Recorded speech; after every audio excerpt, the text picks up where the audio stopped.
Hello बच्चों, कैसे हैं आप लोग? आप लोग ठीक ठाक ही होंगे। चलिए, ई पाठशाला में आप सभी का स्वागत है। एक बार पुनः मैं हूँ शकीर अख्तर और हमारे साथ कुलदीप सिंह और हमारे कृष्णकांत सिंह यादव मौजूद हैं। अब हम लोग व्हाट्सएप व मोबाइल के माध्यम से हम लोग ऑनलाइन कक्षा शिक्षण का कार्य करते हैं।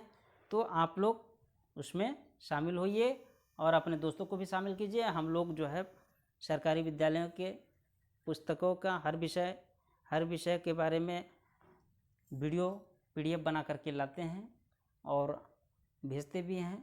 तो अगर आपको हमसे जुड़ना है तो हमारे चैनल पाठशाला पे आप सभी जो है सब्सक्राइब करके जुड़ भी सकते हैं। मैं हूँ शकीर अख्तर और हमारे चैनल को लाइक शेयर और सब्सक्राइब करना ना भूलें। सब्सक्राइब ज़रूर कर लें और साथ ही बेल आइकन दबा दें। तो एक बार पुनः मैं आपसे रिक्वेस्ट करना चाहता हूँ कि हमारे चैनल को सब्सक्राइब करें और बेल आइकन को ज़रूर दबाएं। आइए प्राथमिक स्तर के हिंदी विषय के प्रकरण पर्यायवाची शब्द के बारे में हम लोग जानते हैं। आइए पर्यायवाची शब्द के बारे में हम लोग देखें। पर्यायवाची शब्द का परिभाषा क्या है? पर्याय धन वाची। पर्याय का अर्थ है समान और वाची का अर्थ है बोले जाने वाले, अर्थात जिन शब्दों का अर्थ एक जैसा होता है उन्हें पर्यायवाची शब्द कहते हैं। दूसरे अर्थ में हम लोग समझें, समान अर्थ वाले शब्दों को पर्यायवाची शब्द या समानार्थक शब्द कहते हैं। जैसे सूर्य, दिनकर, दिवाकर, रवि, भास्कर, भानु, दिनेश। इन शब्दों का अर्थ सूरज ही है। अब आगे चलिए हम लोग चित्र देखते हैं। चित्र में हम लोग देखते हैं सामने क्या है? सूरज है? तो सूरज का पर्यायवाची एक बार पुनः हम लोग जानते हैं। सूरज को सूर्य, रवि, दिनेश, प्रभाकर के रूप में भी याद कर सकते हैं और याद कर लीजिएगा। आगे चलिए, चांद। चांद को जो है क्या क्या कहते हैं? चंद्रमा, इंदु, मयंक, राकेश। चंद्रमा, इंदु, मयंक और राकेश। अब आगे चलिए, पृथ्वी। पृथ्वी को क्या क्या कहते हैं? धरती, धरा, वसुंधरा। धरती, धरा, वसुंधरा। धरती, धरा, वसुंधरा। आसमान। अब आसमान की ओर हम लोग चलते हैं। आसमान को क्या कहते हैं? सामने आप चित्र भी देखते जाइएगा, चित्र के माध्यम से भी समझिएगा। आकाश, आकाश बोलते हैं, नभ, गगन और अंबर भी बोलते हैं। आकाश, नभ, गगन और अंबर, इन नामों से भी हम लोग आसमान को जानते हैं। अब हवा। हवा को हम लोग किस नाम से जानते हैं? तो वायु, पवन, समीर, अनिल। आगे देखिए, आग। आग को हम लोग क्या बोलते हैं? अग्नि, पावक, अनल, वहनी। पानी को जल, वारी, नीर, सलील। पर्वत को हम लोग क्या बोलते हैं? पहाड़, शैल, गिरी, अचल। बादल को मेघ, घन, नीरद, जलद।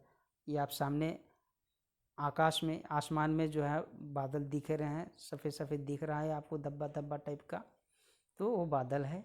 बादल को हम इन नामों से भी जानते हैं, मेघ, घन, नीरद, जलद। याद कर लीजिएगा। अब चलते हैं बिजली की ओर। बिजली को और किन किन नामों से जानते हैं हम लोग? तो विद्युत, दामिनी, चपला, चंचला। आसमान में आप लोग बिजली चमकती देखते ही हैं, बरसात के मौसम में अक्सर चमकता है। और साथ ही हमारे घरों में जलने वाला विद्युत बल्ब में भी जो है बिजली दौड़ती है, उसे बिजली बोलते हैं। चलिए अब आगे हम लोग बढ़ते हैं। कमल। कमल कहाँ खिलता है? कीचड़ में। हम कमल को किन किन नामों से जानते हैं? जलज, पंकज, सरोज, नीरज। कमल का और क्या क्या नाम है? जलज, पंकज, सरोज, नीरज। आगे चलिए, फूल। पुष्प, कुसुम, सुमन, मंजरी। फूल का और क्या क्या नाम है? पुष्प भी कहते हैं, कुसुम भी कहते हैं, सुमन भी कहते हैं और मंजरी के नाम से भी जानते हैं हम लोग। गाय। गाय को हम लोग, गाय हमारी माता है। गाय हमारी माता है। गाय को हम किन किन नामों से पुकारते हैं? गौ, धेनु, गौरी, सुरभि, इन नामों से भी जानते हैं। यानी इसका गाय का पर्यायवाची क्या है? गौ, धेनु, गौरी और सुरभि। आगे चलिए, औरत। औरत को हम किन किन नामों से जानते हैं? स्त्री, महिला, नारी, घरनी। औरत का पर्यायवाची क्या है? तो यही स्त्री, महिला, नारी, घरनी। हम किसी एक को भी बोलें तो उसका अर्थ वही होगा। आइए चलिए तालाब की ओर चलते हैं। आपको तालाब दिख भी रहा होगा। हम उसको और किसके नाम से जानते हैं, तो चलिए देखते हैं। सरोवर, पोखर, तड़ाग, बांध, किन किन नामों से जानते हैं? सरोवर, पोखर, तड़ाग और बांध। अब आगे चलिए समुद्र की ओर। समुद्र को हम लोग किन किन नामों से जानते हैं?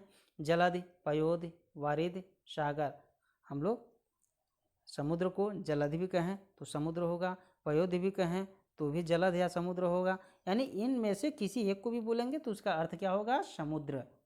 तो जलधि, पयोधि, वारिधि, सागर। पेड़ को हम लोग वृक्ष बोलते हैं, तरु बोलते हैं, दरख्त बोलते हैं, पादप बोलते हैं। पेड़ हम सबको लगाना चाहिए, पर्यावरण के लिए जो है लाभदायक है, उससे हमें ऑक्सीजन मिलता है। और हम पेड़ को किन किन नामों से जानते हैं, एक बार पुनः सुने। वृक्ष, तरु, दरख्त, पादप। आगे चलिए नाव। नाव को हम लोग नौका भी बोलते हैं, जलवाहन भी बोलते हैं, जलयान भी बोलते हैं और तरड़ी भी बोलते हैं।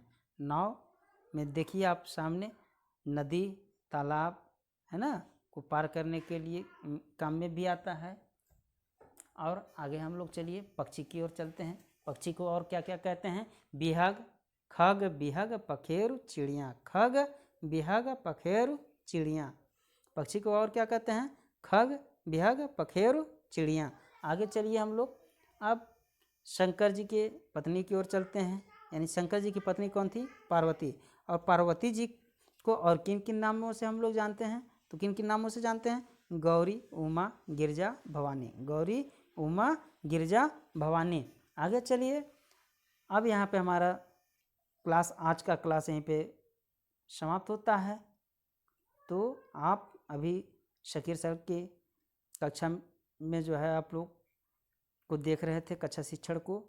अगर अब तक हमारे चैनल को आपने सब्सक्राइब नहीं किया है तो हम बार बार रिक्वेस्ट कर रहे हैं कि कम से कम सब्सक्राइब वाला बटन दबा दें और साथ ही बेल आइकन ज़रूर दबाएं, ताकि सबसे पहले हमारे वीडियो का नोटिफिकेशन आपको प्राप्त हो सके।